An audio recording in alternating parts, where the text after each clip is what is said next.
السلام علیکم. آج جو ہم نے آیات پڑھی اس سے واضح ہوتا ہے کہ جو قرآن سے پہلے کتابیں ہیں وہ بھی قرآن کو ایک قسم کا کمپلیمنٹ کر رہی ہیں، اور جو خدا کا پورا ایک میسیج ہے. تو ہم مسلمانوں میں زیادہ صرف اور صرف قرآن پڑھنے کا رجحان کیوں آیا؟ کیونکہ باقی جو کتابیں ہیں وہ بھی اس کو کمپلیمنٹ کر رہی ہیں کسی نہ کسی طریقے سے. تو ان کو پڑھنے کا رجحان ہم مسلمانوں میں کیوں نہیں بالکل بھی پیدا ہوا کہ بالکل ہی ہم اس سے سائڈ پہ ہیں؟ جی ہاں، دور اول ہی میں یہ فیصلہ کر لیا گیا کہ تورات انجیل منسوخ ہو گئی ہے، اس لیے اب اس کو نہیں پڑھا جائے گا. یہ فیصلہ جو تھا علماء امت کا وہ اس کا سبب بن گیا.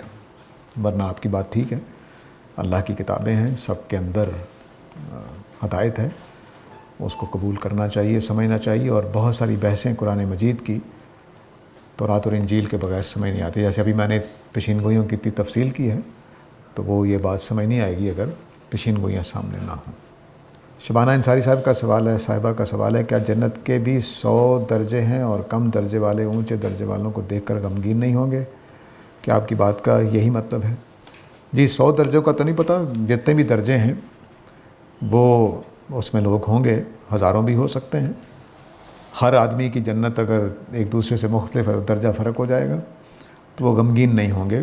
غمگین ہونے کا مطلب ہے کہ پچھتاوا ان کے اندر کوئی کھٹک نہیں ہوگی، پریشان نہیں ہوں گے، وہ اپنی جنت پر مطمئن ہوں گے. اس کی وجہ ہے ایک تو یہ کہ جو جنت ان کو ملی ہوگی دوزخ سے نجات کے بعد وہ ان کی تسلی کے لیے کافی ہوگا. اور دوسری بات یہ ہے کہ وہ اس حقیقت کا ادراک کر لیں گے جو دنیا میں ہم نہیں کرتے، کہ اس نے میں زیادہ محنت کی تھی اس کو بڑی جنت ملی ہے، میں نے کم محنت کی تھی مجھے کم چھوٹی جنت ملی ہے. اس کا ادراک کر لیں گے. اور تیسری بات یہ ہے کہ اللہ تعالیٰ نے یہ بتایا ہے کہ میں قیامت والے دن جنتیوں کے دل سے غل کو نکال لوں گا. یعنی اس طرح کی جو حقد، کینہ، ایک دوسرے سے حسد، یہ اس طرح کی چیزیں نکال دی جائیں گی. اب آپ دوسرا ایک بڑا جو جنرل کوسچن آتا ہے قربانی کے ٹائم پہ کہ بھئی یہ ایک ظلم ہے ایک طرح سے، اس کا سیٹسفیکٹری آنسر میرے خیال میں نہیں ہے. جس طرح اگر اس کا جواب دیا جاتا ہے کہ پوری دنیا میں ہو رہا ہے، اب فاسٹ فوڈ چینز ہیں، سارا کچھ ہے، پوری دنیا ہی کر رہی ہے، تو کہا جاتا ہے کہ پوری دنیا ہی غلط ہے. تو اس کے بارے میں تھوڑی گائیڈنس دیتے ہیں، کیونکہ اگر فطرت سے دیکھیں تو اگر کوئی کسی جانور کو نقصان پہنچاتا ہے تو ہم اس کو دل میں برا ہی سمجھتے ہیں سارے انسان. تو پھر اس چیز کا کس طریقے سے جسٹیفیکیشن آتا ہے؟ جی بالکل آپ نے صحیح کہا ہے. بلا وجہ، بلا سبب، بغیر کسی مقصد کے کسی جانور کی جان نہیں لی جا سکتی. لیکن اپنی زندگی کے لیے تمام جاندار دوسرے جانداروں کی جان لیتے ہیں، ہم بھی لیں گے. آپ جانوروں کی بات کیوں کرتے ہیں؟ سبزیوں پر کیوں نہیں رہتے؟ وہ بھی جاندار ہے. تو اس صورت میں صرف اس فصل کو کھانا چاہیے جو گل سڑ کے ختم ہو جائے. اگر زندگی لینے کا اصول ہے تو پودوں میں بھی زندگی ہے، ان کو کیسے کاٹیں گے؟ تو اب صرف ایک ہی رہ گا کہ اللہ کی طرف سے کوئی فصل جل جائے، کوئی بکری کسی پودے کو کھا کے توڑ جائے تو ہم ٹوٹی ہوئی چیزیں کھائیں گے، تو پھر تو زندگی نہیں گزرے گی. خدا نے جو زندگی کا سائیکل بنایا ہے اس قدرت نے، اس میں ایسا ہی رکھا ہے کہ پورا ایک چین بنتی ہے کھانے والوں کی، پیدا کرنے والوں کی. تو ہم جب پودا اگتا ہے تو وہاں سے لے کر اس کے پھل پھول دینے تک وہ پورا زندہ ہوتا ہے. زندگی چھین رہے ہوتے ہیں جب ہم اس کو کھا رہے ہوتے ہیں. ان کو جاندار کھاتے ہیں، سبزی خور، بھیڑ بکری وغیرہ. بھیڑ بکری کو وہ جانور کھاتے ہیں جو گوشت خور ہیں. ایسا ہی ہم بھی گوشت خور ہیں. ہماری داڑھیں، ہمارے دانت، ہمارا چہرہ اس پر گواہی دیتا ہے. ایک موٹی نشانی ہے درندوں کی اور چرندوں کی. چرندوں کی آنکھیں سائڈ پہ ہوتی ہیں کیونکہ انہوں نے بڑے ایریے میں دیکھنا ہوتا ہے کہ کہیں سے اٹیک تو نہیں ہو رہا. درندوں کی آنکھیں سامنے ہوتی ہیں جیسے ہماری ہیں. ہم آنکھوں کے اعتبار سے درندوں کی صف میں آتے ہیں. دانتوں کو دیکھیے، بکریوں کے دانت دیکھیں، ان میں نوکیلے دانت نہیں ہوتے. ہمارے گوشت کے بمبوڑنے والے دانت ہیں. میدے کو دیکھیے، بکری کو گوشت کھلا دیے ہو جاتا ہے کہ ہیضے سے فوت ہو جائے. آپ ٹنوں گوشت کھا جاتے ہیں، کچھ بھی نہیں ہوتا. تو نظام ہضم بتا رہا ہے، دانت بتا رہے ہیں، آنکھیں بتا رہی ہیں کہ ہم گوشت خور مخلوق ہیں. تو بس یہ فطرت نے بنایا ہمیں ایسے. ہاں آپ بلا وجہ ہر روز ایک جانور مار رہے ہیں، غلط بات ہے. آپ اپنے کھانے کے لیے ذبح کریں، کھائیں، تو اس میں کوئی حرج نہیں ہے۔ اب رہ گیا قربانی کا فلسفہ، تو یہ ہمیں تکلیف کیوں دیتا ہے کہ ایک ہی دن میں ہمیں معلوم ہو گیا جی کہ آج 1,00,000 قربانیاں کر دی پاکستانیوں نے، فرض کر لیجیے، اچھا اتنے جانور ذبح کر دیے ہیں، یہ چونکہ ہم نے سب نے مل کر کیے ہیں اس لیے ایسا لگ رہا ہے، ویسے کتنے ہو رہے ہیں روزانہ؟ کوئی فرق نہیں، بلکہ ہوتا ہے کہ عید والے دن دکاندار نہیں کر رہے تو کم ہو رہے ہوں، عین ممکن ہے۔ تو اس لیے موتیں اکٹھی ہو جاتی ہیں، حادثہ ہوتا ہے، زلزلہ آتا ہے جی 5 کروڑ لوگ مر گئے، 5 لاکھ لوگ مر گئے، 2 لاکھ مر گئے، 1,000 مر گئے، ایسا لگتا ہے موتیں اکٹھی ہو گئی ہیں، روزانہ اتنے ہی مر رہے ہیں۔ تو صرف یہ اللہ تعالیٰ آزمانے کے لیے ایک معاملہ کرتے ہیں، اس کا ہرگز یہ مطلب نہیں ہوتا کہ وہ اللہ تعالیٰ جانوروں کو جان لینے کا مزہ لیتے ہیں، ایسا کچھ نہیں ہے۔ وہ روزانہ مر رہے ہیں، جنگلوں میں مر رہے ہیں، انسانوں کو دیکھیے ہر روز مر رہے ہیں، لیکن جہاد میں ہو جائیں تو لوگ کہیں وہ دیکھو جی اللہ تعالیٰ نے جہاد کا حکم دیا تھا، کتنے لوگ شہید ہو گئے، تو کچھ نہیں ہوتا، روزانہ اتنے ہی مر رہے ہیں، وہ کوئی سڑکوں پہ حادثہ سے، کوئی بیماریوں سے، کوئی کسی وجہ سے، تو موت اکٹھی ہو۔ عربوں کے ہاں بڑا اچھا تصور تھا کہ اللہ فبین اشتات المنون، کہ بہت ساری موتیں اکٹھی کر دیتی ہیں ہماری جنگ، جو بکھر کے ہونی تھی، کوئی کل مرنا تھا، کوئی آج مرنا تھا، گھنٹے بعد کوئی اپنے گھر میں، کوئی دوسرے محلے میں، کوئی دوسرے قبیلے میں، وہ ہماری جنگ نے اکٹھا کر دیا۔ تو اللہ فبین اشتات المنون ہی ہوتا ہے قربانی کے موقع پر، اور کچھ نہیں ہوتا۔ تو اس لیے اس کو گھبرانا نہیں چاہیے۔ اعتراضات ان کو کرنے چاہیے جنہوں نے آج تک کسی جاندار چیز کو ہاتھ نہیں لگایا اور زندہ ہیں، ان کو اعتراض کرنا چاہیے۔ تو پودوں کی زندگی میں اب تو پودوں کے بارے میں جو تحقیقات ہو رہی ہیں، پودے غم زدہ ہوتے ہیں، خوش ہوتے ہیں، کمیونیکیشن کرتے ہیں، سب کچھ ہو رہا ہے۔ ان کا دماغ ہمارے جیسا نہیں ہے، تو کم از کم یہ کچھ بھی نہ ہو، زندگی تو ہے نا، تو زندگی تو ہم لے رہے ہیں ان کے لیے۔ ہاں، پین جی، تو اس لیے یہ کوئی بات نہیں ہے۔ میں ایک سوال یہاں سے لے لیتا ہوں، پھر آپ کی طرف آتا ہوں۔ محمد احمد صاحب ہیں جی، کہتے ہیں کہ ابلیس کا جنت میں داخلہ کیسے ممکن ہوا کہ وہ آدم و حوا کو ورگلا سکے؟ میں نے پچھلی دفعہ عرض کیا تھا کہ جنت سے مراد ایک باغ ہے جو زمین پر ہی تھا، وہ جنت نہیں ہے، وہ جس میں داخلہ اس کا منع ہے۔ جی اچھا، میرا کویشچن تھا پہلے، لیکن میں قربانی کا کویشچن ہوا تو میں اس سے ریلیٹڈ پوچھنا چاہتا ہوں کہ قربانی، اگر آپ کے پاس پیسے نہیں ہیں تو تھے، لیکن میں ہوں ایز اے انویسٹر ہوں، میں نا سال کے فیب میں انویسٹ کرتا ہوں جتنے پیسے آتے ہیں، اور باقی میں اپنے جو ایکسپینس ہوتا ہے میں اس میں نکال لیتا ہوں، باقی جتنے بچتے ہیں میں اس کو انویسٹ کر دیتا ہوں۔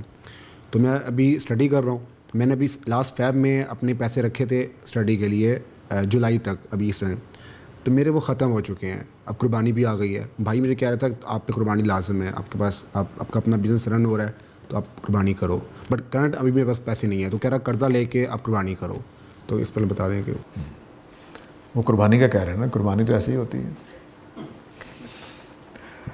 اچھا نہیں، وہ دیکھیے پوری بات سمجھ لیجئے۔ احناف جو ہیں، حنفی ہمارے یہاں جو کہ اکثریت ان کی ہے، تو حنفیوں کے نزدیک قربانی واجب ہے، اور ہر صاحب نصاب پر واجب ہے، جس پر زکوٰۃ لازم ہوتی ہے اس پر قربانی بھی ان کے نزدیک واجب ہو جاتی ہے۔ اس لیے آپ کے بھائی نے اس روشنی میں آپ کو فتویٰ دیا ہے، تو وہ بالکل ٹھیک کہہ رہے ہیں اس اعتبار سے۔ باقی ائمہ جو ہیں وہ اس کو واجب نہیں مانتے، نفلی مانتے ہیں، تو آپ کی توفیق ہو، ہمت ہو تو قربانی دے دیں، نہیں ہے تو گناہ گار نہیں آپ ہوں گے، لیکن قربانی ایسی ہوتی ہے بعض اوقات۔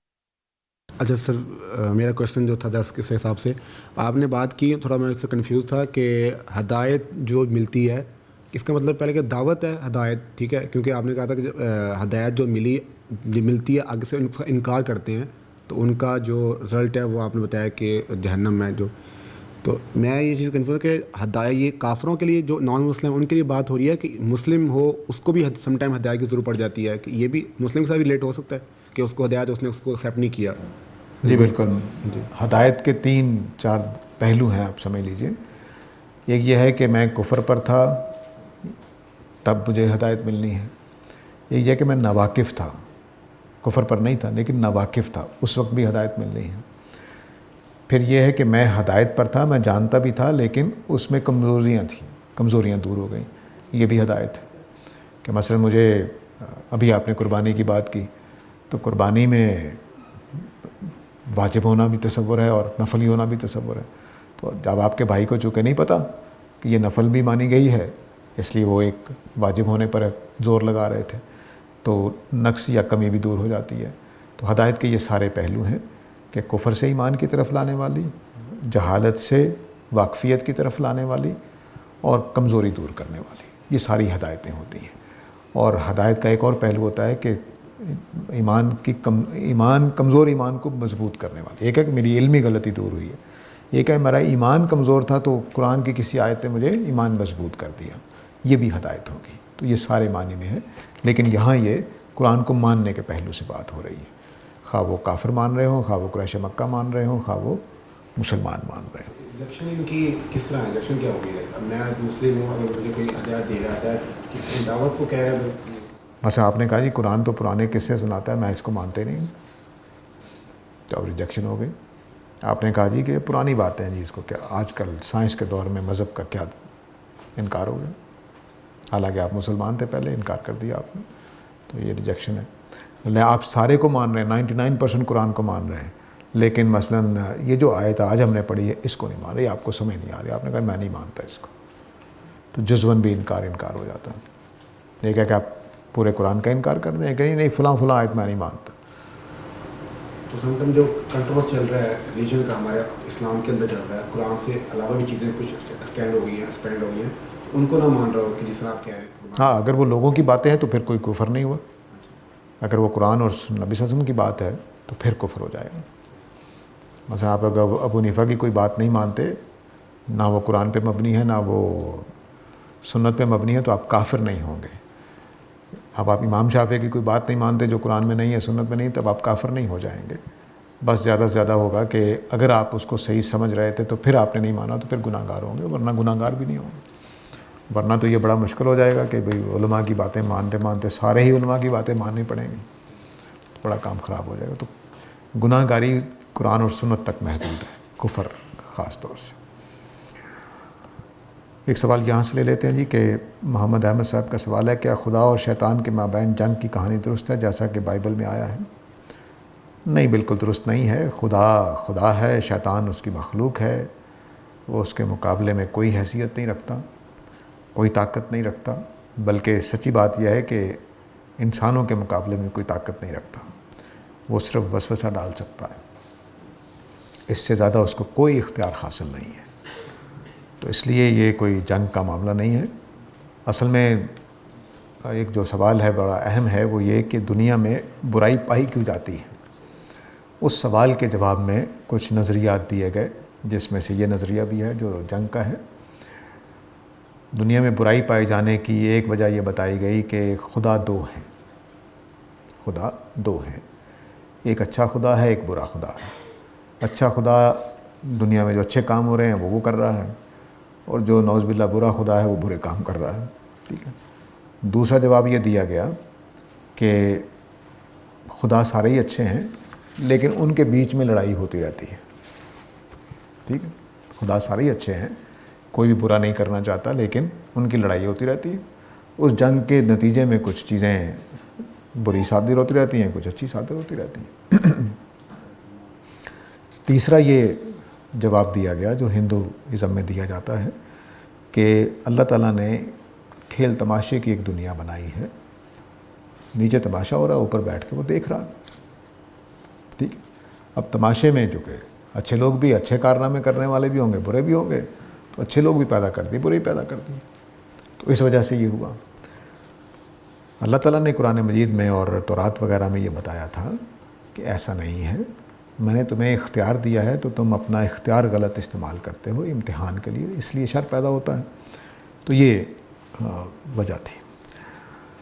تو اللہ تعالیٰ نے کہیں نہیں کہا کہ وہ درمیان میں جنگ ہے، نہ تورات میں ہے نہ انجیل میں، یہ تورات کے ماننے والوں نے ایک معنی پیدا کر دی ہے۔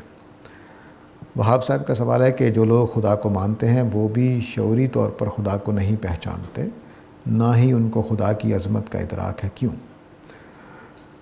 دیکھیے، ہوا یہ ہے کہ جتنی بھی چیزیں ہم نہیں دیکھ سکتے اس کا پورا شعور، پورا ادراک تو نہیں ہوتا، لیکن ہم جو چیز اندیکھی ہوتی ہے اس کی صفات بتا کر تعارف کراتے ہیں۔ مثلا میں آپ کو بتانا چاہوں کہ میرے گھر میں ایک بلی ہے، تو اس بلی کی شکل اس طرح کی ہے، رنگ اس طرح کا ہے، فر اس کی اس طرح کی ہے، وہ منہ اس سائز کی ہے، یہ سب کچھ بتاؤں گا، تو آپ کو ایک ادراک حاصل ہو جائے گا میری بلی کا، لیکن واقعی وہ کیسی ہے یہ نہیں ہوگا۔ تو اندیکھی چیزوں کے بارے میں، خواہ دنیا کی ہو خواہ خدا کی ذات ہو، اس کے بارے میں ہم اتنا ہی شعور اختیار کر سکتے ہیں۔ لیکن خدا کے بارے میں جتنی میں تفصیل کر رہا تھا اپنی بلی کی، خدا کے بارے میں ہم اتنی تفصیل بھی نہیں جاننا چاہتے، نہیں جاننا چاہتے۔ ہمارے جو علاقائی مذہب ہوتے ہیں وہ ہمیں جو شعور دے دیتے ہیں۔ مثلا میری والدہ نے جو باتیں مجھے بتائی ہوں گی، میں نے خدا کا وہی تصور قائم کر لیا۔ زیادہ سے زیادہ یہ ہوا کہ محلے کی مسجد میں جمعہ پڑھ کے جو جمعے کی تقریریں سنی وہ شعور بنا لیا۔ تو ہمارا خدا کے بارے میں تصور علاقائی باتوں سے بنا ہوا ہے، قرآن مجید سے نہیں بنا ہوا۔ جبکہ قرآن مجید نے اللہ کا تعارف اتنی تفصیل سے کروا دیا ہے کہ اگر اس کا صحیح معنی میں خدا کی جو صفاتی شخصیت ہے اس سے ہم ایک ادراک کر سکتے ہیں کہ وہ رحمان ہے، وہ رحیم ہے، وہ قدیر ہے، وہ حکیم ہے، وہ علیم ہے، یہ صفات ہم اچھی طرح جان جائیں۔ تو میرے خیال میں پاکستان میں بے عملی کی وجہ، مذہب کے صحیح شعور کی نہ ہونے کی وجہ، صحیح معنی میں مذہبی نہ ہونے کی وجہ ایک ہی ہے کہ ہم خدا سے واقف ہی نہیں ہیں، بالکل واقف نہیں ہیں۔ دو چار چیزیں ہمیں پتہ ہیں کہ اللہ ہر چیز جانتا ہے، اللہ ہر جگہ موجود ہے، بس اس طرح کی چیزیں۔ لیکن مثلا ہمارے ہاں جملہ میری ماں سے میں نے سنا، مسجد کے مولویوں سے سنا، اسکول کالج کے ٹیچر سے سنا کہ خدا 70 ماؤں سے زیادہ مہربان ہے، اس لیے وہ آگ میں کیسے ڈالے گا۔ اللہ تعالیٰ کا یہ تعارف ہی غلط ہے۔ اللہ تعالیٰ 70 ماؤں کی طرح رحمان ہے تو وہ عادل بھی ہے، وہ سزا بھی دے گا، وہ جو انتقام بھی ہے، انتقام بھی لیتا ہے وہ حق کا۔ تعارف پورا نہیں ہوا۔ وہ قہار ہے، تعارف پورا نہیں ہوا مگر وہ خالی رحمان نہیں ہے، وہ حکیم ہے، وہ عزیز ہے، وہ قہار ہے، وہ جبار ہے۔ تو وہ ساری صفات کا ظہور ہونا ہے اس کی۔ تو اس وجہ سے ہم چونکہ خدا کو جانتے ہی نہیں ہیں، اس لیے ہمیں جاننے کی کوشش بھی نہیں کرتے۔ یعنی اگر آپ نبی کریم صلی اللہ علیہ وسلم سے ہم زیادہ واقف ہیں اللہ کے مقابلے میں، اس لیے نبی کریم صلی اللہ علیہ وسلم کے بارے میں کوئی بری بات کرے تو ہم حوصلہ جان لے لیں۔ اللہ کے بارے میں روزانہ ہمارے سامنے بد تہذیبی ہوتی ہے، کان پہ جو بھی نہیں دیکھتی۔ اس وجہ سے نہ ہمیں اللہ سے محبت ہے، نہ ہمارے اندر اللہ کی غیرت ہے، نہ ہمارے اندر اللہ کی حمیت ہے، بس سنی سنائی باتیں۔ 1000 میں سے 999 جہنم والی حدیث بتا دیں۔ پتہ نہیں آپ کس پہلو سے پوچھ رہے ہیں۔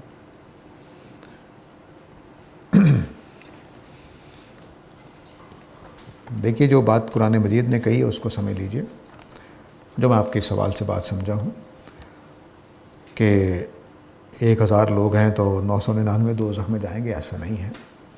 اللہ تعالیٰ نے یہ کہا ہے کہ میں کافروں سے دوزخ کو بھر دوں گا۔ اس کا مطلب یہ نہیں ہے کہ کافروں کی تعداد زیادہ ہوگی، یہ مطلب نہیں ہے اس کا۔ اس کا مطلب یہ ہے کہ سارے کے سارے کافر دوزخ میں جائیں گے، یہ مطلب ہے۔ جی یہاں سے لے لیں سوال۔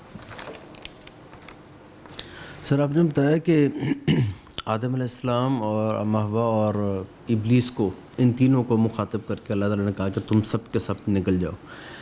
اب اس کے بعد پھر اللہ تعالیٰ نے یہ بھی کہا کہ ہدایت کے معاملے میں کہ میری ہدایت تم پر آئے گی، تو جیسے ہی میری ہدایت تم پر آئے تو تم اسے قبول کر لینا۔ اب یہ بات ابلیس کے تو نہیں کہی جا رہی ہوگی نا، اس نے تو پہلے ہی انکار کر دیا۔ تو ادھر سے آدم علیہ السلام جو ہیں ان کو تو یہ بات سمجھ آتی ہے کہ ان کو یہ کہا جائے کہ جیسے تم نے غلطی کی تو آئندہ یہ ذہن میں رکھنا کہ جیسی ہدایت آئے اسے قبول کر لینا۔ لیکن یہ بات اگر ابلیس کو کہی جا رہی ہے تو وہ تو پہلے ہی انکار کر چکا تھا، تو اس کو تو نہیں یہ کہی جا رہی ہو رہی، یا پھر یہ کہ جنات کی ایک پوری مخلوق موجود ہے تو ان کو بھی یہ بات کہی گئی ہے۔ یہ صرف 3 لوگ نہیں تھے، جنات کی ایک پوری ٹیم بھی تھی۔ جی ہاں، میں کم از کم اتنا آپ کی یہ بات مان سکتا ہوں کہ اور بھی لوگ وہاں رہے ہوں گے، لیکن چونکہ یہاں پورے ماحول میں اس کا تذکرہ نہیں ہے، اس لیے میں 3 تک محدود رہنے پہ مجبور ہوں، لیکن اس کا امکان ہے کہ اور بھی موجود ہوں۔ لیکن ابلیس نے کسی اس چیز کا انکار نہیں کیا کہ وہ اللہ ہی نہیں ہے، اس کا انکار نہیں کیا اس نے۔ اس نے تو صرف سجدہ کرنے سے انکار کیا اور اس بات کو ماننے سے انکار کیا کہ میں انسان کو، آدم کو خلیفہ مان لوں. ٹھیک ہے. اب یہ کہ خدا کو کہہ رہا ہے کہ مجھے مہلت دو، فوراً اگلا جملہ اس کا یہ ہے، تو اپنے عمل سے، اپنے قول سے وہ اقرار کر رہا ہے کہ آپ ہی مہلت دے سکتے ہیں اور تو کوئی مہلت نہیں دے سکتا. تو ابلیس اور اس کی جو ذریت ہے اس کے لیے ہدایت آنی چاہیے. سو ابلیس کے انکار کا مطلب یہ نہیں ہے کہ اس کی ساری ذریت بھی انکار کرے گی، یہ تو نہیں ہے. جیسے آدم کی ذریت مومن بھی ہے کافر بھی ہے، ایسے ہی ابلیس کی ذریت مومن بھی ہے کافر بھی ہے. سورہ جن میں جا کر بالکل واضح ہو جاتا ہے. تو اس پہلو سے یہ بات جملہ آیا ہے، نہ کہ اس پہلو سے کہ ابلیس صرف پیش نظر ہے. جب آدم علیہ السلام کو کہا صرف آدم علیہ السلام پیش نظر نہیں ہے، ان کی ساری آل اولاد پیش نظر ہے. ایسے ہی ابلیس اور اس کی آل اولاد پیش نظر ہے، خواہ وہ موجود نہ ہو اس وقت. وسیم خان صاحب کا سوال ہے جی کہ طاقتور کا خوف یا کچھ کھو جانے کا خوف فطری ہے، تو صرف خدا سے ڈرنے کا کیا مطلب ہے؟ خدا سے ڈرنے کا مطلب یہ نہیں ہے جو کسی چیز کے کھو جانے کا خوف ہے. اصل میں خدا کے خوف کا مطلب یہ ہے کہ خدا ایک ایسی ہستی ہے کہ جو عدل، انصاف اور حق کو پسند کرتی ہے. تو اگر میں عدل و انصاف کے خلاف چلوں، ناحق چلوں، تو وہ مجھے سزا دے گی.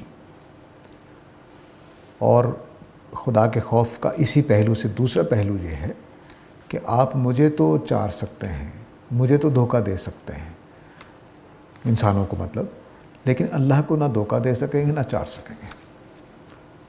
خدا کے خوف کی یہ وہ حقیقت ہے جو کبھی ختم نہیں ہوتی. یعنی میں بڑے سے بڑے بادشاہ کے بارے میں خوف کو معطل کر سکتا ہوں، کوئی بات نہیں اور 10 سال جی لے گا، یا میں چھپ کر کوئی کام کر لیتا ہوں، اس کو پتہ ہی نہیں چلے گا.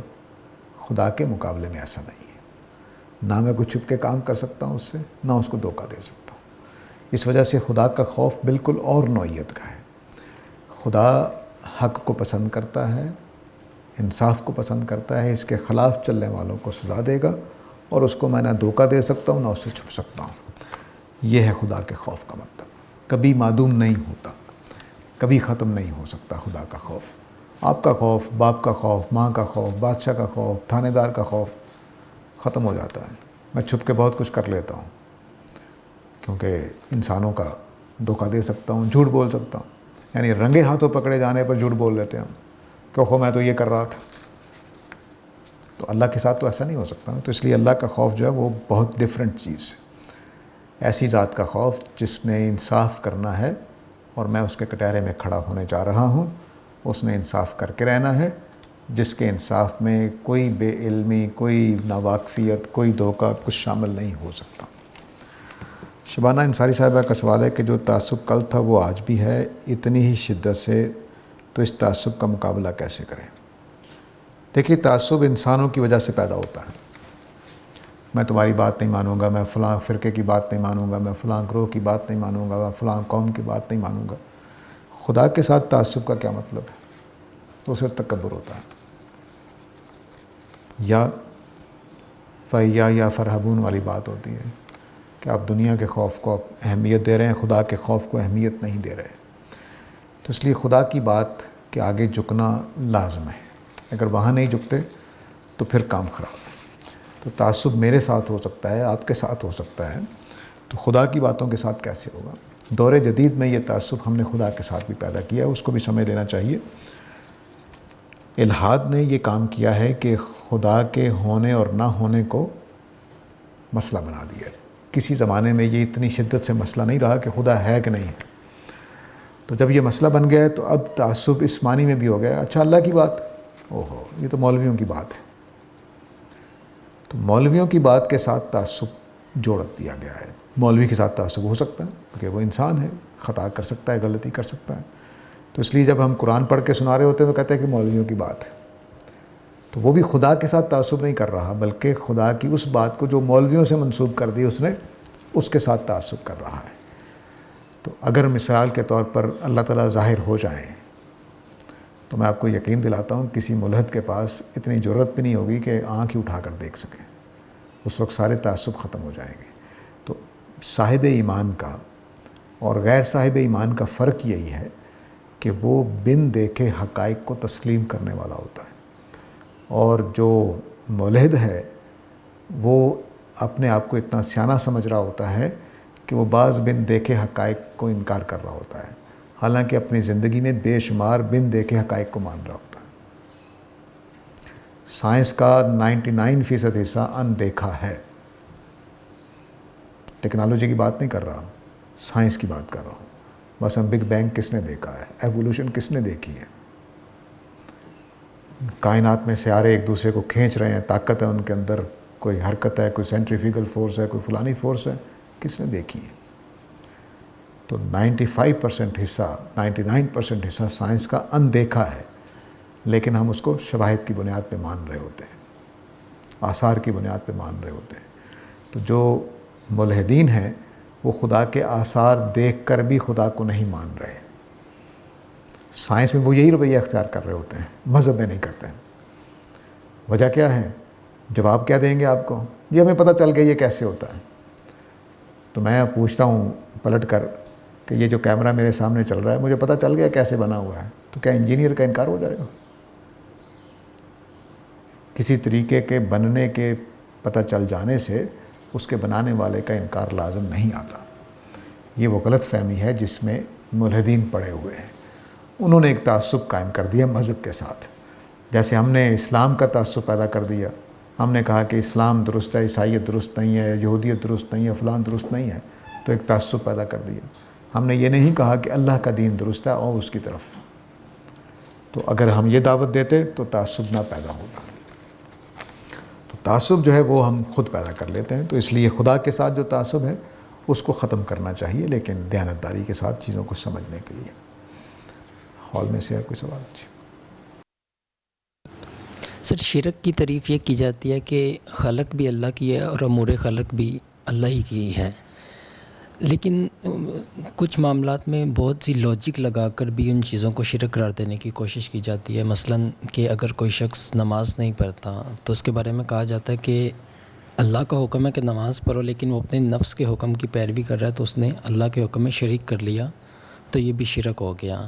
یا اگر کوئی شخص یہ عقیدہ رکھتا ہے کہ موت کے بعد کسی کی روح کو لٹا دیا جاتا ہے، لیکن اللہ کا حکم ہے کہ ایک برزخ حائل ہے موت سے لے کے قیامت کے دن تک، تو اس طرح چیزیں شرک ہو جاتی ہیں۔ اس کو واضح کر دیجیے گا۔ دیکھیے، جو قرآن مجید نے ایک جملہ بولا ہے کہ اتخذ الہہ ہواہ، اس نے خدا ہی بنا لی ہے اپنی خواہش کو۔ اس کا مطلب یہ ہے کہ آپ ایک طرف خدا کا حکم ہے، دوسری طرف آپ اپنی خواہشوں کی پیروی کر رہے ہیں، تب یہ مطلب ہوگا۔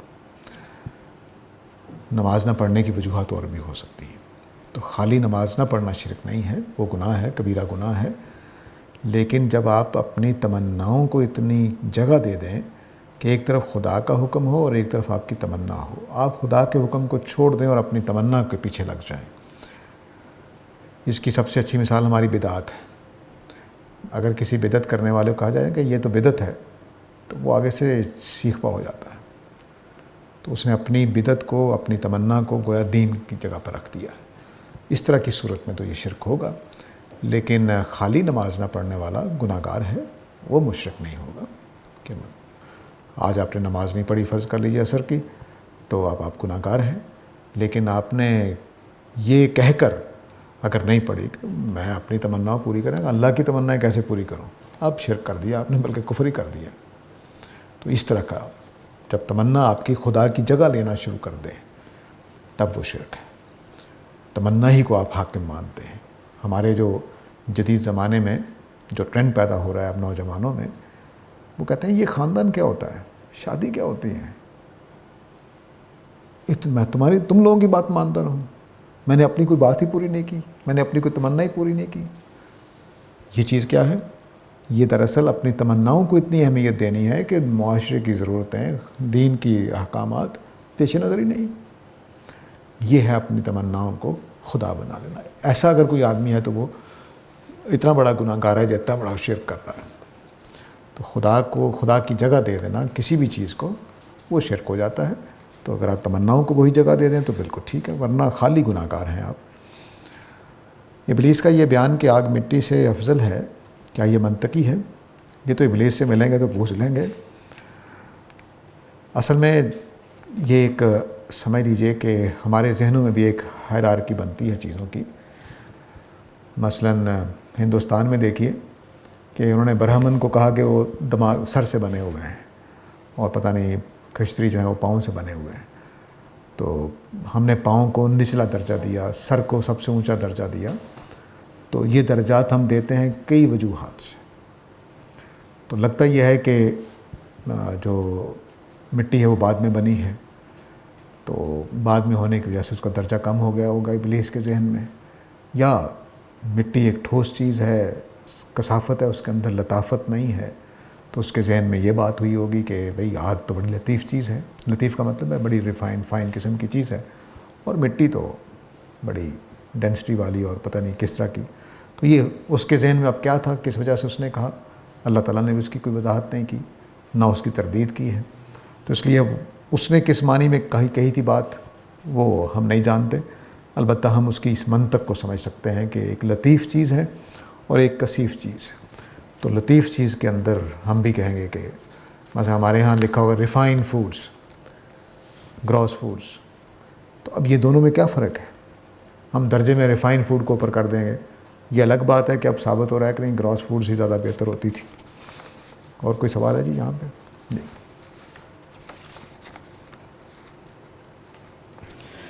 سر آپ نے وہ اس کا ذکر کیا کہ یہ ابراہیم علیہ السلام کی جو اولاد ہے اس میں اسماعیل علیہ السلام, اسحاق اور مدیان.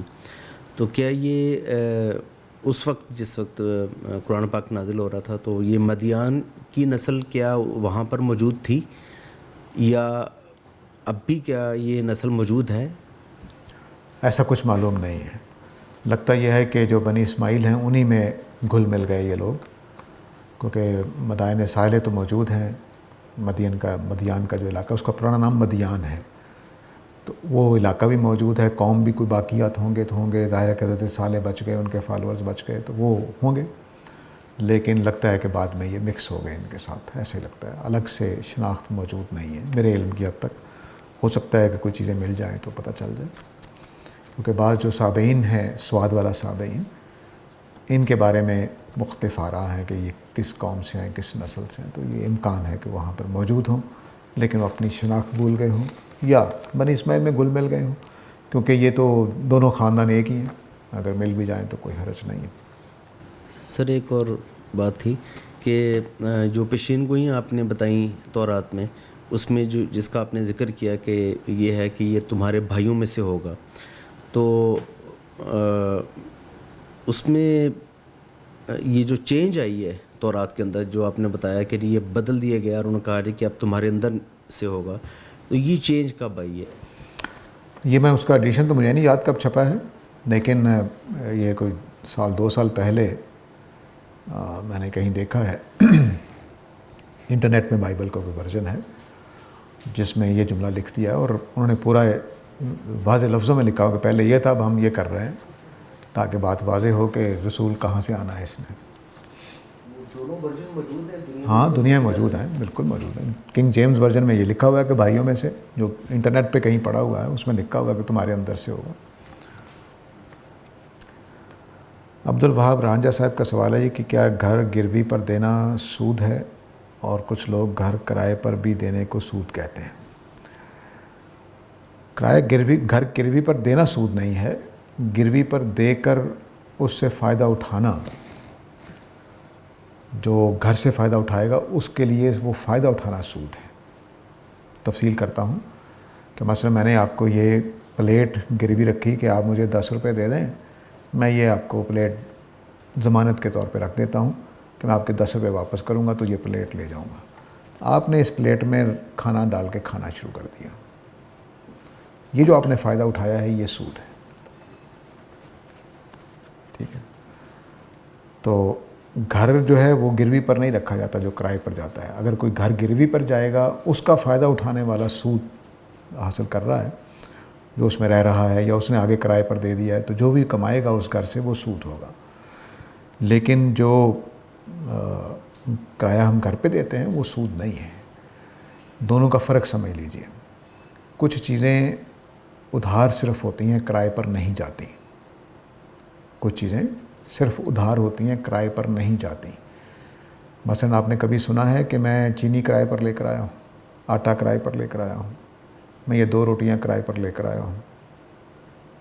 اس پر کرایہ لیں گے وقت گزرنے پر تو یہ سود ہوگا. لیکن وہ چیزیں جن کو ہم ادھار بھی دیتے ہیں اور کرائے پر بھی دیتے ہیں، ان پر وقت گزرنے کے بعد پیسہ لینا سود نہیں ہوگا، کیونکہ آپ اس کے استعمال کے پیسے لے رہے ہیں. استعمال کے پیسے لے رہے ہیں. تو یہ جو گھر ہم کرائے پر دیتے ہیں اس کو نہ ہم نے گروی رکھا ہوتا ہے، نہ ہم نے وہ کوئی ایسی چیز ہے جو کرائے پر نہیں جاتی. تو ایک چیز میں استعمال کر رہا ہوں آپ کی، یہ پلیٹ میرے پاس ہے، میں کھانا کھلانے کے لیے آپ کی دکان سے، کیٹرنگ کی دکان سے کرائے پر لے آیا ہوں. میں نے اپنے مہمانوں کو کھانا کھلایا، میں نے اس کو استعمال کیا، آپ کی چیز کو میں نے استعمال کیا ہے، میں اس کا کرایہ بھی دوں گا اور یہ چیز بھی آپ کو واپس کر دوں گا. لیکن جو چیزیں کرائے پر نہیں جاتی، صرف ادھار جاتی ہیں، ان پر وقت گزرنے پر آپ پیسے لیں گے تو وہ سود ہو جائے گا. اس میں چیز یہ بھی گروی میں کی جاتی ہے کہ وہ مطلب 20 لاکھ کی وجہ اگر گروی لے لیا ہے تو ساتھ کرایہ بھی رکھ لیتے ہیں، اگر 2000 روپے مہینے کا جو ہے وہ کرایہ جو ہے، اس صورت میں پھر وہ گروی جائز ہے؟ نہیں، وہ گروی آپ نے ضمانت زیادہ لے لی، ایڈوانس زیادہ لے لیا کہہ لیجیے، وہ کس بات کا لیا؟ تو یہ اصل میں ہیلے بہانے نہیں کرنے چاہیے. سادہ کیس ہوتا ہے کہ آپ نے گروی رکھا ہے، ٹھیک ہے، آپ نے پیسے دیے، گھر آپ کے قبضے میں آئے، اب آپ نے بند کر کے رکھا ہوا ہے، قبضہ آپ کا ہے، اور جب آپ کا کرایہ قرض واپس کریں گے گھر آپ کے حوالے کر دیں گے. سیدھا سیدھا حساب یہ ہے. اب وہ جب یہ کہا گیا کہ نہیں اس کا تو استعمال کرنا سود ہے، تو انہوں نے کہا چلو کرائے پہ کر لیتے ہیں، گروی بھی کر لیتے ہیں، کرایہ بھی کر لیتے ہیں تاکہ میں اس کو استعمال کر سکوں. تو یہ تو بس ہیلا سا ہے. آپ سیدھا سیدھا یا کرائے پر چڑھائیں یا آپ بیچ دیں. گروی رکھنے کا مطلب، گروی ویسے عام حالات میں بھی ٹھیک نہیں ہے. گروی ہوتا ہے کہ میں دوسرے شہر میں گیا ہوا ہوں، میرا کوئی واقف نہیں ہے، نہ کوئی لکھنے والا، معاہدہ لکھنے والا مل رہا ہے، نہ کچھ. تو میں نے کہا کیا کہ یار آپ اجنبی ہیں، مجھے پیسوں کی ضرورت ہے، میں اپنی گھڑی مثلا نہیں بیچ سکتا، اس وقت بک نہیں رہی ہے، تو آپ مجھے 10 روپے دے دیں، گھڑی میری رکھ لیں، میں آپ کو جیسے میرے پیسے آئیں گے میں آپ سے گھڑی لے جاؤں گا. اس صورتحال میں اللہ تعالیٰ نے اجازت دی ہے. وگرنہ عام حالات میں آپ قرض کے دستاویز لکھیں، قرض لیں اور بس زندگی گزاریں. بس سادہ طریقہ یہ ہے. جان گل صاحب کا سوال ہے، کیا یہ عظیم خدا کی خصوصیت ہے کہ وہ اپنی مخلوق کو امتحان میں ڈالے اور ان کی کمزوریوں کی بنا پر ان کو جہنم میں ڈالے؟ یہ کھیل تماشا کیوں شروع کیا گیا ہے؟ جی، یہ خدائے عظیم کی خصوصیت ہے کہ وہ لوگوں کو امتحان میں ڈالے، ان کی کمزوریوں میں ان پر رحمت کرے، اور ان کو اگر وہ کمزوریوں کے نہ ہونے کے باوجود غلط حرکت کریں تو اس پر سزا دے. یہ جو آپ نے مقدمہ قائم کیا یہ سارا ہی غلط ہے کہ کمزوریوں کی بنا ان کو جہنم میں ڈالے. کمزوریوں کی بنا پر کسی کو جہنم میں نہیں ڈالا جائے گا. یہ خدا کا اٹل فیصلہ ہے، قرآن مجید میں لکھا ہوا ہے کہ کسی پر ذرہ برابر ظلم نہیں کیا جائے گا. تو یہ کوئی تماشا نہیں ہے. اللہ تعالیٰ نے ایک دنیا بنانے کا فیصلہ کیا کہ میں ایک ایسی دنیا بنانا چاہتا ہوں جس میں اچھے لوگوں کو رکھوں گا اور ہمیشہ ہمیشہ نوازتا رہوں گا. وہ ہمیشہ اس میں ترقی کرتے رہیں گے. لیکن اچھے لوگوں کے انتخاب کے لیے میں ایک امتحان برپا کروں گا. اس امتحان میں سے جو پاس ہو جائیں گے ان کو وہاں رکھوں گا. یہ امتحان ہے. اس امتحان کو دنیا میں اس نے ایک جاری کر رکھا ہے کہ جو محنت کریں گے ان کو اچھا روزگار مل جائے گا، جو محنت نہیں کریں گے وہ دھکے کھاتے پھریں گے. بالکل وہی امتحان وہاں رکھا ہے. تو اگر یہاں کا امتحان آپ کو قبول ہے، کمزوریاں، یہاں اللہ تعالیٰ نے کمزوریوں کا اس طرح سے عدل نہیں کیا کیونکہ وہ آزمائش کا حصہ ہے، لیکن قیامت والے دن آپ کی ہر کمزوری کا خیال رکھا جائے گا. میں ایک مثال سے سمجھاتا ہوں کہ مجھے ایک امتحان درپیش ہوا کہ میں نے سچ بیان کرنا ہے. سامنے ایک جلاد ٹائپ غنڈہ بیٹھا ہوا تھا. میں ڈر گیا کہ اس نے تو مجھے مار دینا باہر جا کر. اب میں حق بات بیان نہیں کر سکا. یہ میری کمزوری ہے فرض کر لیجیے. لیکن میں بھی اتنا ہی بڑا طاقتور تھا جتنا وہ طاقتور تھا. اب میں نے جب جھوٹ بولوں گا تو پھر اللہ تعالیٰ پکڑیں گے. اس میں میرے ساتھ رعایت کریں گے اللہ تعالیٰ کہ میں اتنی رعایت کریں گے جتنا میں برداشت کر سکتا تھا. لیکن اگر میں مثال کے طور پر اس بدمعاش اور اپنے کمزور ہونے کے باوجود حق بات کہہ دیتا اور جو مجھے سزا ملتی باہر اس بدمعاش سے، اس پہ مجھے بہت اجر ملتا. تو اللہ تعالیٰ کسی کمزوری سے فائدہ اٹھا کر کسی کو جہنم میں نہیں ڈالیں گے. یا آپ نے مقدمہ ہی غلط قائم کیا ہے. دور جدید میں جو اس طرح کی باتیں پھیلائی جا رہی ہیں، کبھی قرآن کھول کر دیکھیں کہ یہ کیا کہتا ہے، کس طرح عدل پہ قائم ہے اللہ تعالیٰ. کسی کے چھوٹی سی چھوٹی کمزوری کا بھی اللہ تعالیٰ خیال کریں گے، اور کسی کی طاقت سے طاقتور چیز کا بھی اللہ تعالیٰ خیال کریں گے. مثال کے طور پر نبی صاحب نے فرمایا کہ میں بوڑھے زانی کی ہمیشہ دوزخ ملے گی. کیوں؟ کہ بھی تمہاری جڑیں ہڈیاں کمزور ہو گئیں، تمہارے اندر جان رہی نہیں ہے، تم اب بھی زنا کا سوچ رہے ہو. یہ اب کیا ہوا کہ اس کی وجود کو بتانا چاہیے کہ تم زنا نہ کرو، لیکن وہ اپنے وجود کی بات ہی نہیں مان رہا. تو اس طرح سے تمام دین کو پڑھ جائیے، کہیں بھی آپ کو یہ نہیں محسوس ہوگا کہ کمزوریوں پر سزا دے دی ہے. نہیں، جہاں آپ طاقتور ہیں، پورا کام کر سکتے تھے، آپ نے نہیں کیا، وہاں آپ کو سزا ملے گی. نبی کریم صلی اللہ علیہ وسلم نے حدیث میں فرمایا نا کہ اب برائی کو دیکھو تو ہاتھ سے روک دو. تو جہاں ہاتھ پہ روکنے طاقت ہوگی وہیں روکیں گے. اور اگر ہاتھ سے روکنے کی طاقت تھی لیکن نہیں روکا تو زبان سے روک دو، یہ دوسرا درجہ ہو جائے گا. اور جہاں طاقت تھی اور زبان سے بھی نہیں روکا آپ نے، ہاتھ سے بھی نہیں روکا، دل میں برا جانا، تو یہ ایمان کا سب سے کمزور درجہ ہے. طاقت کے بعد یہ 3 درجے بنے، طاقت کے بغیر یہ 3 درجے نہیں بنے. تو اس لیے دینی معلومات کو درست کرنا چاہیے. خدا کے بارے میں اس طرح کی باتیں یہ محض سنی سنائی باتوں کے اوپر ہیں. کوئی ہال میں ہے جی سوال کا؟ ایڈکشن کے بارے میں بھی یہی سوچ رہا ہوں کہ ایڈکشن اگر کسی شخص کو ہو گئی ہے، ہاں، اگر وہ خود قصوروار نہیں ہے، کسی نے نشہ لگا دیا ہے اور اب وہ اسے جان نہیں چھڑا پا رہا، تو وہ اللہ تعالیٰ اس کا لحاظ کریں گے. لیکن اسے جانتے بوجھتے خود نشہ لگایا اپنے آپ کو، تو پھر پہلے اقدام کا معاملہ ہوگا اور اس کے بعد پھر آگے اللہ تعالیٰ رعایت کرنے والے ہیں. جی مجھے ایک ریسنٹلی بھی کچھ 2 واقعات ہوئے. اس میں یہ ہوا کہ مجھے کوئی بتا رہا تھا کہ ہم نے حساب لگوایا ہے تو اس بندے کسی اور نے ان کو کوئی نقصان پہنچایا ہے.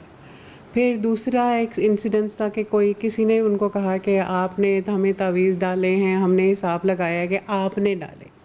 تو اب ایسی سچویشن میں ہم ان کی کیسے ہیلپ کریں اگر ان کو پورا یقین ہو کہ یہ حساب لگوایا اور وہ وہی بندہ ہی غلط ہے، تو اس کو ہم کیسے ہیلپ کریں؟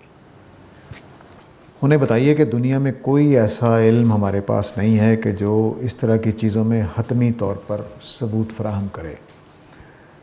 پوری دنیا میں عدالتوں میں جتنے جرائم ثابت ہوتے ہیں ان کے بارے میں یہی شک و شبہ ہوتا ہے کہ پتہ نہیں صحیح مجرم کو سزا ملی ہے کہ نہیں. ہمارے پاس کوئی حساب کتاب لگانے کا کوئی ذریعہ نہیں بتایا گیا. اگر کوئی ایسا ذریعہ ہے تو پھر یہ جملہ قرآن مجید کا کیا ہے کہ تم غیب کو نہیں جانتے، کیا مطلب ہے؟ تو یہ بس دکانداریاں ہیں. میں نے خود ایک گھرانے کو اجڑتے دیکھا ہے اس طرح کی ایک بات سے. اللہ تعالیٰ معاف کرے، میں ایک جگہ درس دیتا ہوں گلبرگ میں، تو وہاں ایک کیس سامنے آیا کہ ایک صاحب نے اسی طرح ان کی بیوی اور ان کے درمیان جھگڑا رہتا تھا. تو انہوں نے کہا کہ تمہارے گھر میں کوئی پگڑی والا آدمی آتا ہے؟ اس عامل نے اسے کہا ہاں پگڑی والا آدمی آتا ہے. انہوں نے کہا وہی تمہاری بیوی اسی کے ساتھ معاملہ خراب ہے اس کا. وہ پگڑی والا اس کا چچا تایا پتہ نہیں کیا تھا. دونوں کے درمیان کوئی اس طرح کی بات بھی نہیں تھی اور وہ سال میں کوئی 1 آدھ چکر لگتا ہوگا. لیکن بس چچا بھی گیا، بیوی بھی گئی اور شوہر بھی گیا. تو یہ اللہ تعالیٰ کی پناہ مانگنی چاہیے. اس طرح کے لوگوں کے ایک اندازے ہوتے ہیں، وہ اندازے لگاتے ہیں اور اس کے نتیجے میں پتہ نہیں کیا کیا کچھ ہو جاتا ہے. ٹھوس ثابت شدہ باتوں پر قرآن مجید نے صاف لفظوں میں کہا تھا، لیکن ہم کبھی قرآن کی بات نہیں مانتے.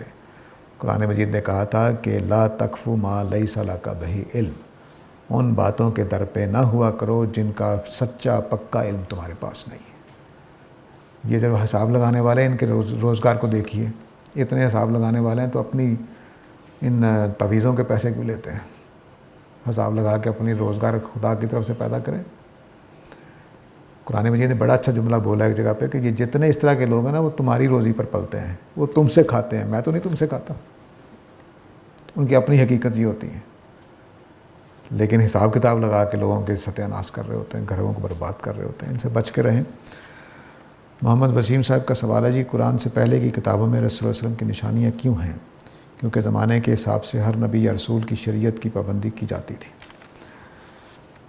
اصل میں کچھ جو نبوت کی سکیم ہے وہ اس کی خاطر ایسا کیا جاتا ہے کہ اللہ تعالیٰ نے ایک زمانے تک نبوت صرف آدم علیہ السلام کے ذریعے سے ہدایت چل رہی تھی, پھر نبوت دوبارہ شروع کی گئی, پھر اس کو شریعت دے کر مستحکم کیا گیا حضرت نوح کے زمانے میں, پھر حضرت نوح کے زمانے کی شریعت مفقود ہو گئی, پھر ابراہیم علیہ السلام کے زمانے میں دوبارہ شریعت ریوائیو کی گئی.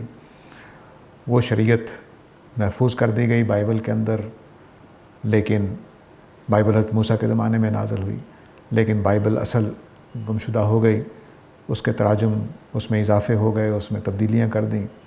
تو اس لیے جو دین کو تازہ کرنے کے لیے, ریوائیو کرنے کے لیے, خالص کرنے کے لیے رسالت کا سلسلہ نبی اکرم صلی اللہ علیہ وسلم تک چلتا رہا. تو نبی اکرم صلی اللہ علیہ وسلم تک آنے والے پھر پیغمبروں کی پیشین گوئیاں بھی کی جاتی رہیں. حضرت عیسیٰ کی بھی کی گئی ہوگی, حضرت موسیٰ کی بھی کی گئی ہوگی. تو چونکہ اب پرانی کتابیں ہمارے پاس محفوظ نہیں ہیں, اس لیے ہم ان کی پیشین گوئیاں تو نہیں بتا سکتے, لیکن نبی کریم صلی اللہ علیہ وسلم کے زمانے کی پیشین گوئیاں کر دی گئی تھی. پھر آپ نے آ کر بتایا کہ اب نبوت ختم ہو گئی, اور یہ بات پہلے سے چلی آ رہی تھی. خود حضرت عیسیٰ نے کہہ دیا تھا کہ وہ آخری اینٹ لگنے والی ہے اس گھر کو, وہ مکمل کر دے گی. تو وہ آخری اینٹ نبی کریم صلی اللہ علیہ وسلم ہیں نبوت کی بلڈنگ کی. تو وہ معاملہ ختم ہو گیا. تو اس لیے جو پیشین گوئیاں چلی آ رہی تھی وہ نبوت کے مقاصد کے تحت چلی آ رہی تھی, تاکہ لوگ تیار ہوں. کیونکہ رسالت جو ہے وہ میں نوجوانی میں ایک مثال دیا کرتا تھا کہ نئی نبوت جو ہے وہ گرم بوٹی کی طرح ہے. بوٹی جو کھاتے ہیں ہم, گوشت پکی, گرم گرم بوٹی منہ میں ڈال لیں آپ, نہ چھوڑنے کو دل کرتا ہے نہ کھائی جاتی ہے. تو وقت کا رسول کو ماننا ایسا ہی ہے. اس کو مانیں کیسے, وہ ہمارے جیسا آدمی ہے, اور انکار کریں تو دوزخ میں جائیں گے. یہ کیفیت ہوتی ہے. لذیذ اتنی ہے جتنی گرم بوٹی ہوتی ہے آپ کے لیے. معذرت چاہتا ہوں جو لوگ گوشت پسند نہیں کرتے, لیکن وہ لذیذ بھی ہوتی ہے, گرم بھی ہوتی ہے. تو اس لیے یہ نبوت کا سلسلہ تھا جس کو پھر ہموار کرنے کے لیے, آسان کرنے کے لیے, تاکہ ذہن پہلے سے تیار ہوں, پیشین گوئیاں کر دی جاتی تھی تاکہ اگلی آنے والی نسلیں ماننے میں مشکل محسوس نہ کریں. سر, فرشتوں سے اللہ تعالیٰ نے جب کہا کہ میں انسان کو زمین میں خلیفہ بنانے والا ہوں, تو انہوں نے آگے سے کہا کہ تو اس کو خلیفہ بنائے گا جو زمین میں فساد مچائے گا اور خون ریزی کرے گا. تو آگے سے انہوں نے اور ساتھ کہا کہ ہم تیری حمد و ثنا کرتے ہیں. آپ نے کہا تھا کہ اس کے دو مطلب ہو سکتے ہیں, اور آپ نے جس کو ویلیڈیٹ کیا تھا وہ یہ ہے کہ فرشتوں نے یہ سمجھا تھا کہ جس طرح زمین کا نظم ہم چلا رہے ہیں, جیسے بارشیں برساتے ہیں, یہ انسانوں کو دے دیا جائے گا. لیکن اس سے آگے جملہ ہے, اللہ تعالیٰ نے کہا کہ میں وہ جانتا ہوں جو تم نہیں جانتے. تو فرشتوں کی اس فہم کے آگے یہ جملہ ذرا سمجھ نہیں آتا. فرشتوں, اللہ نے جواب صرف اس بات کا دیا ان کی کہ فساد پیدا کرنے والے بات کا جواب دیا ہے. جو ان کے ذہن میں اس پر صرف اتنا تبصرہ کیا کہ میں وہ بھی جانتا ہوں جو تم نے بیان کر دیا, اور وہ بھی جانتا ہوں جو تمہارے ذہن میں ہے, اس کا جواب نہیں دیا. یعنی جواب صرف اس بات کا دیا گیا کہ جب انہوں نے کہا کہ وہ فساد مچائے گا, تو انہوں نے کہا ہاں فساد مچائیں گے لیکن اچھے لوگ بھی ہوں گے.